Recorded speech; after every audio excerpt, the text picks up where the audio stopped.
Assalomu alaykum, hurmatli yurtdoshlar, sizlar. Mana Xudo xolasa yana bitta obyektimiz bitib olayotdi. O'shanga bir video qilib, Xudo xolasa bir chiroyli qilib ko'rsatib o'tamiz. Mana asfaltdan oldin, Traventindan oldin ustalar Traventinga kelishgan ekan.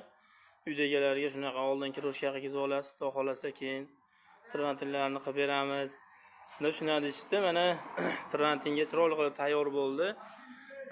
Taylari ham zaspkalari qilib asfaltlarga tayyor. Mana asfaltdan oldin deyotganimiz sababi xudo xolasa mana bu kiroshkamizni yuvganda semunlari oqadi. Shuning uchun asfaltdan oldin deyiladiki, asfaltimiz xudo xolasa toza, tiniq, chiroyli turadi. Xudo xolasa mana toshlarimiz ham ishlarimiz ham xudo xolasa mana ko'raverasizlar.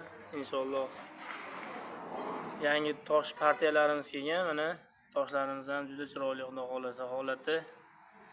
Ko'rasizlar, bemalol murojaat qilib buyurtma berishlari mumkin. Faqat birar oy oldin harakat qilaverasizlar xudo xolasa. Asfaltdan, Traventindan oldin bo'lsa, inshaalloh xudo xolasa juda chiroyli chiqadi ishlarimiz.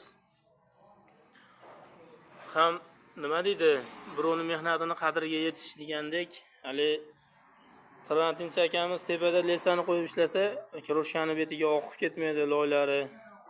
Kiroshkalarimiz juda chiroyli turadi. Endi biz ham hali pastdagi oyog'imizdagi odamlar qarab-qaramay ish qiladiki, asfaltlarimiz juda chiroyli turadi, xudo xolasa tiniq turadiki, semun oqmasligi shularni hisobga olib asfaltdan oldin deyiladi. Xudo xolasa ayvonlarning ichiga, dorozaxonalarda oldilariga burchatga bosiladigan bo'lsa, iloji bo'lsa boricha shu burchatkalardan oldin bo'lgani yana ham ma'qul bo'ladi, xudo xolasa.